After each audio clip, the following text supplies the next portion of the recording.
111 days into a strike that has crippled Hollywood. Hundreds of actors hold a massive unity rally today. That strong showing comes at a pivotal time as some studios announced delays of planned movie releases. Good evening, everyone. Welcome to West Coast Wrap. I'm Alex Savage. The SAG-AFTRA union says recent bargaining sessions have been productive. But as Fox 11's Phil Schuman reports, the studios still say both sides are far apart.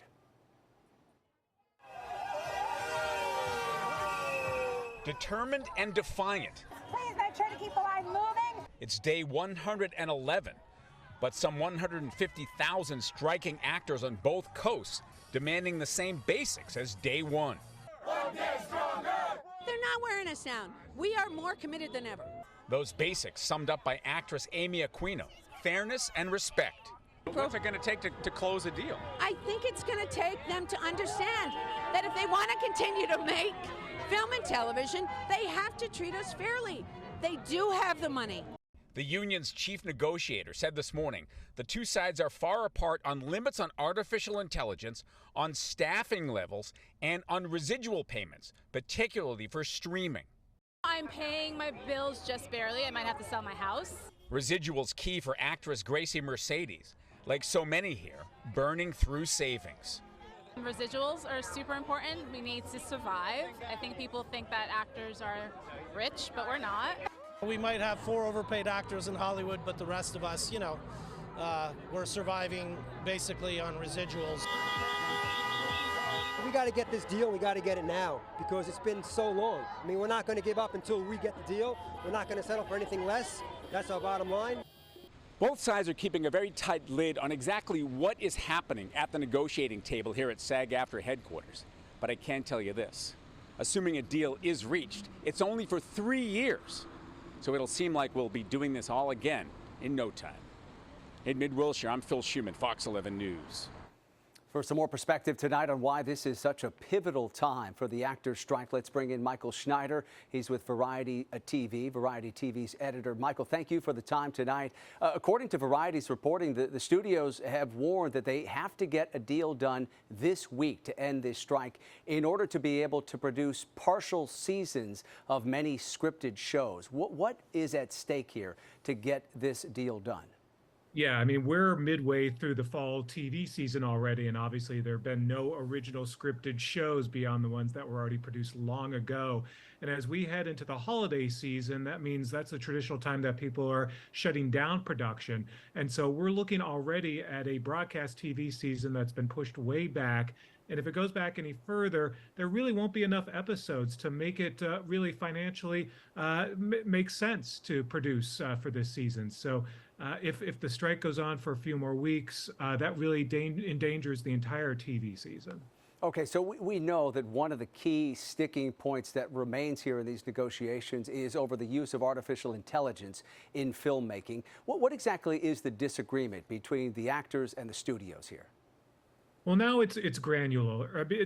There are some real concerns on the actors' side that if AI is allowed to be run amok, that studios would have the ability to use their likeness in perpetuity and to populate the backgrounds of television programs with scanned models of actors who maybe got paid once and then never got paid again. So there's some real concern that this new technology that really no one knows about could be used that in a way that the actors won't benefit from. The studios, on the other hand, say this is a new technology. We don't need guardrails right now because we don't know where it's going to go, and so we shouldn't really limit ourselves to what could be proper use of it in the future. All right, so we keep hearing about there's this cautious optimism coming from people involved in these negotiations. Are you getting the sense that negotiators on both sides of this thing can sort of see a path to an agreement? Is there light at the end of the tunnel, kind of a framework taking shape? I do think so. Of course, we've been hearing that for weeks now. A couple of weeks ago, we thought things were looking good. After the WGA strike ended, there was a real optimism that the SAG-AFTRA strike would be ending very soon. That wasn't the case, but we are now hearing some real movement in these negotiations. There's a complete media blackout, so we really don't know where things stand. And there have been a couple of times the past couple of weeks where people have felt like we were about to get a deal and then we didn't.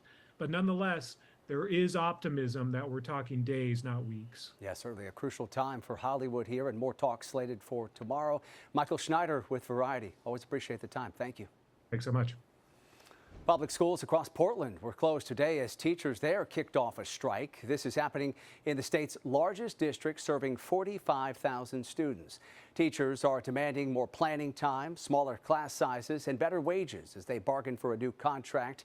While teachers are on the picket lines, there are no online classes, childcare, or extracurricular activities. Tutoring and varsity sports are still being offered, though. Negotiations have been ongoing for a year. We know that our proposal on the table now will require budget cuts this year and future years. We know that every dollar we increase will mean more cuts this year and future years. And we know that the Association of Teachers has not moved off their original compensation ask. We both want what's best for students, but what's best for them is a safe learning environment where there's a small enough class size that we can give each student the attention they need to help them grow. This is the first strike in Portland public school history. A brawl at a Southern California high school sent 3 students to the hospital today, 2 of them with stab wounds. This happened at Van Nuys High School, northwest of downtown L.A. The Los Angeles Unified School District superintendent says a total of 11 students were involved in today's fight, with one person stabbing 2 students. 3 students were detained for questioning. So far, no arrests have been made, and investigators are trying to figure out exactly what led up to this brawl. Authorities have not given an update on the conditions of the students who were hospitalized today. A woman from the Seattle area has made it out of war-torn Gaza safely.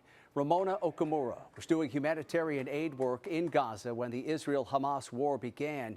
She's been working to get out for weeks now. Loved ones got a text message from her today saying she managed to cross the border into Egypt. We were just all erupting with so much joy and just an exhale from pent up, so much emotion. I burst into tears. I've been crying all morning, just with a lot of emotions and sadness still, because I know it's heavy on her heart, the children that she had to leave behind, that she so deeply cares about and takes care of every year. So it's definitely bittersweet. Okamura was volunteering for the Palestine Children's Relief Fund. Her family says the organization was instrumental in helping her leave Gaza. Israel is ramping up its ground assault on Gaza. According to the Israeli military, troops are moving in on Gaza City, and that is leading to heavy fighting. Airstrikes also hit an apartment building near a refugee camp close to Gaza City. As Israel's ground operation intensifies, hundreds are gathering now at the Rafah border crossing. Over 300 foreigners, including some Americans, along with injured Palestinians, were allowed to leave Gaza into Egypt today. And today, President Biden called for more humanitarian aid for Gaza. The United States is going to continue to drive humanitarian support for innocent people in Gaza who need help, and they do need help. We're going to continue to affirm that Israel has the right to and responsibility to defend its citizens from terror, and it needs to do so in a manner that is consistent with international and humanitarian law. Secretary of State Antony Blinken is headed back to Israel and Jordan this Friday. He's expected to pledge U.S. support for Israel and push to ensure humanitarian aid reaches Palestinians in Gaza. In Southern California, thousands remain under evacuation orders tonight because of a wildfire. The Highland Fire is burning near the community of Awanga in rural Riverside County. This fire started Monday when strong Santa Ana winds and dry conditions caused the fire to grow to more than 2,500 acres. At last check, the fire is 15% contained, with full containment expected to come in about a week. So far, 7 buildings have been destroyed and 1 firefighter was reported injured. The cause of the fire is being investigated. Another fire in the Bay Area destroyed several boats today. This happened at Oyster Point Marina, just south of San Francisco. The fire started around 7:30 this morning with flames burning 3 boats that were all tied together initially. Nearby workers spotted the fire and called 911. One man was taken to the hospital with minor injuries. After getting the fire under control today, crews were working to prevent boat debris from spreading. Because we're in tidal water and waters will move, we don't want any of the movement to take any of the contaminants out into the bay, so we're trying to contain that right now by deploying the oil boom. The South San Francisco Fire Department is looking into what caused those boats to catch fire. Idaho prosecutors are charging a mother and son with kidnapping, accusing them of taking the son's underage girlfriend to another state for an abortion. Abortion is illegal in Idaho under most circumstances. Authorities say the mother and son took his girlfriend to Oregon to get an abortion without her parents' consent. The girlfriend told authorities the two began a consensual sexual relationship when she was 15 and he was 17. She got pregnant around the time her boyfriend turned 18. The girl's mother believed she was staying with her father when she was actually living with her boyfriend and his mom. Along with those kidnapping charges, the son in this case is also charged with rape and 3 counts of producing sexually explicit or exploitative material of a minor. Coming up on West Coast Wrap tonight, a group of West Coast mayors working to put pressure on the White House. Coming up, how they're hoping to convince the Biden administration to do more to help them manage an influx of migrants. Also, the countdown is on in New Mexico for a launch into space. We'll hear from one commercial astronaut who is waiting for liftoff. And in weather, some mild temperatures to report today across a good portion of the West Coast, but a pattern change tomorrow will bring significant rainfall up in the Pacific Northwest. We'll talk about the updated forecast coming up.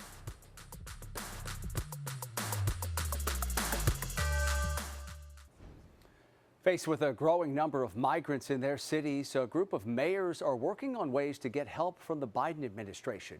The mayors of Denver, Los Angeles, Houston, New York, and Chicago all met in LA today. They're formulating a plan to secure more federal funding to address the influx of asylum seekers in their cities. A White House deputy press secretary says the president has requested Congress approve $1.4 billion to help state and local governments provide migrants shelter. The mayors say they want to meet with the president to discuss this issue. The mayor of Tukwila, Washington, south of Seattle, has declared a state of emergency over the influx of asylum seekers in that community. Fox 13's Frankie Thompson shows us how some migrants are sleeping outside of a church looking for help. It's not home sweet home, but it is a place for more than 300 people seeking asylum. The stories of these folks leaving their homeland is atrocious. What they've gone through is so traumatic. Escaping trauma, now camped outside the Riverton Park United Methodist Church in Tukwila. They're fleeing governmental abuses, including arbitrary imprisonment and human rights violations. About half the people are from Venezuela and the other half from Angola. The Angolans fly to Brazil and then travel up on foot or by bus to our southern border, cross the southern border, and then ask for asylum because they have a threat they can't go back to their country. Volunteers are helping the church feed and clothe these migrants as they try to find a place to stay indoors. But the challenge is the region is already dealing with the homeless crisis and most shelters are full. And I'm hoping it's temporary. The church's soccer field was only supposed to be a short-term solution, but Pastor Jan Bolerjack says asylum seekers continue showing up. Our problem is that we don't have any outflow. There's no place to house them. The need is urgent and the need is now. This is a local instance of a national situation where destination cities have just been overwhelmed by these needs. While the city tries to get help from state and federal leaders, volunteers are helping dozens of people translate and fill out 20 pages of paperwork. They are not able to work because they're asylum seekers. They're working on getting their paperwork in so that they can actually get a work permit in a few months. But until then, they're just kind of stuck. And that was Fox 13's Frankie Thompson reporting for us tonight. Tuckwilla's mayor is hoping that by declaring a state of emergency over this issue, it will convince state and federal leaders to provide additional funding to address the needs of migrants. More Kaiser workers in Oregon and Washington are now walking picket lines. Imaging employees who handle x-rays, mammograms, MRIs, and CAT scans joined Kaiser pharmacy workers and clerks who are already on strike. This strike is projected to run through November 18th. The union is accusing Kaiser of unfair labor practices, including inadequate pay. Kaiser needs to recognize what market level wages are. They need to pay our imaging technicians, they need to pay our pharmacy technicians what the market is demanding. In a statement, Kaiser expressed its disappointment with the union's decision to strike. The Oakland-based healthcare giant said some imaging and pharmacy facilities may have to close temporarily, possibly forcing them to reschedule routine and non-urgent appointments. One Las Vegas hotel and casino operator says it's ready to commit to its largest wage increase in decades in order to avoid a strike by thousands of hospitality workers. The CEO of Caesars Entertainment told investors yesterday they should be prepared for Caesars to deliver wage increases to its employees soon.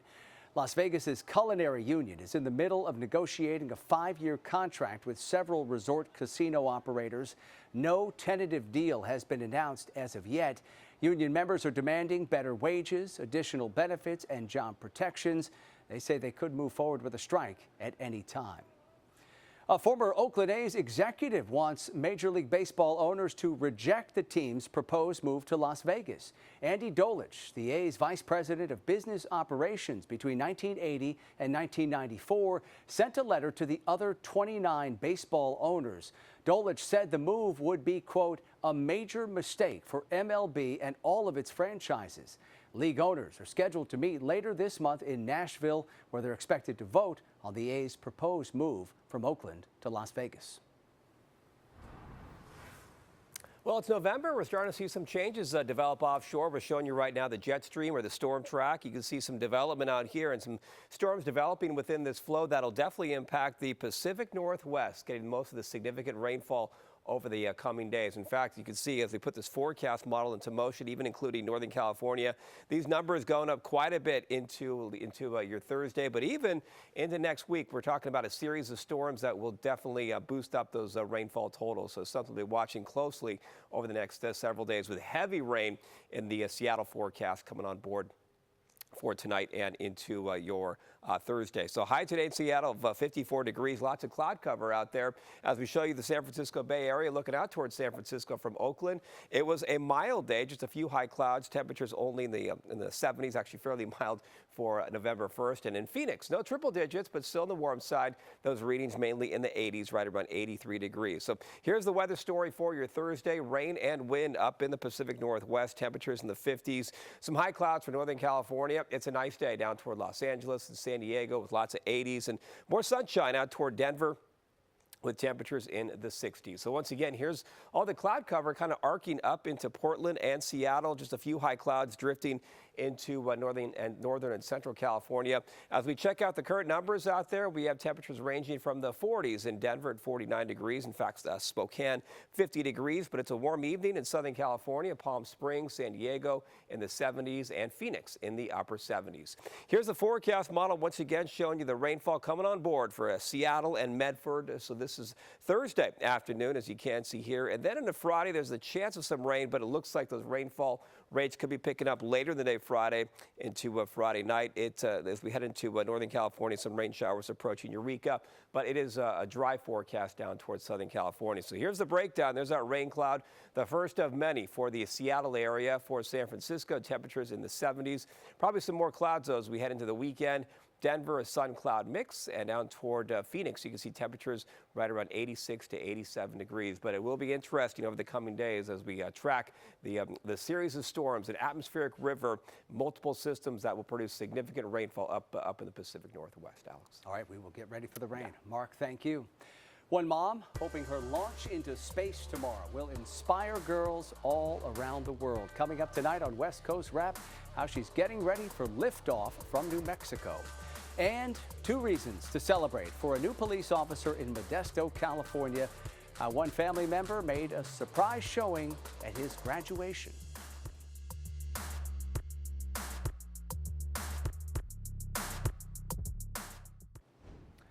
New rules are in place limiting how Seattle police officers can intentionally deceive the public. What's called a delayed deception policy took effect today.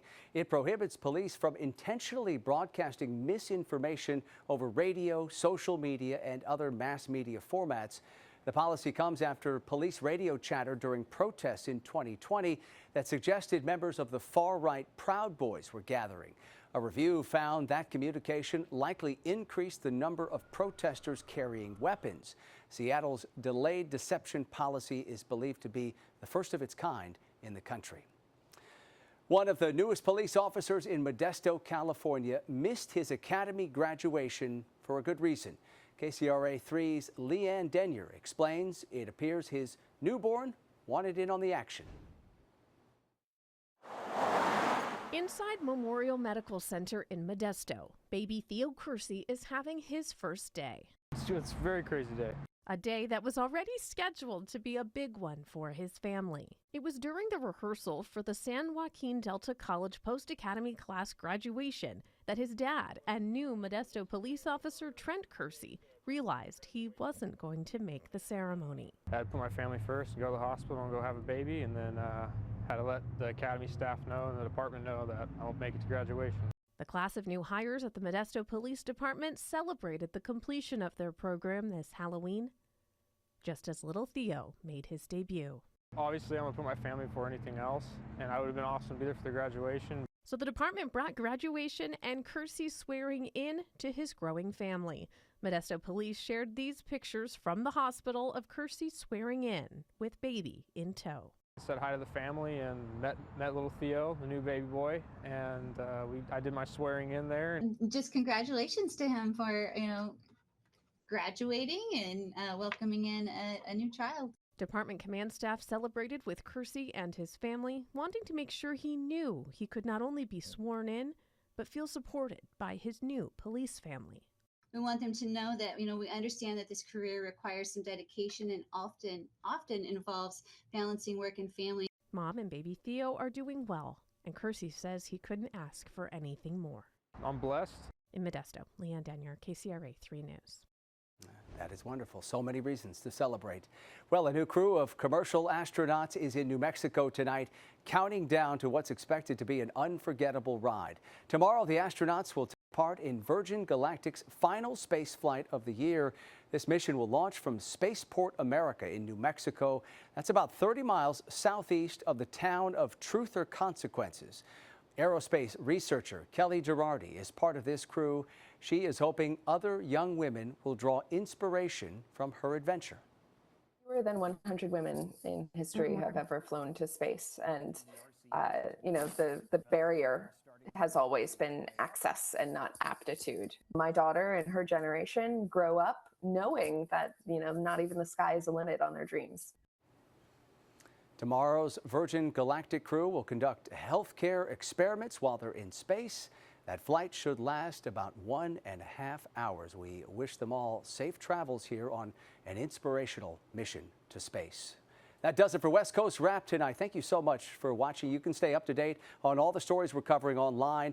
Our website is westcoastwrap.com. Have a great night.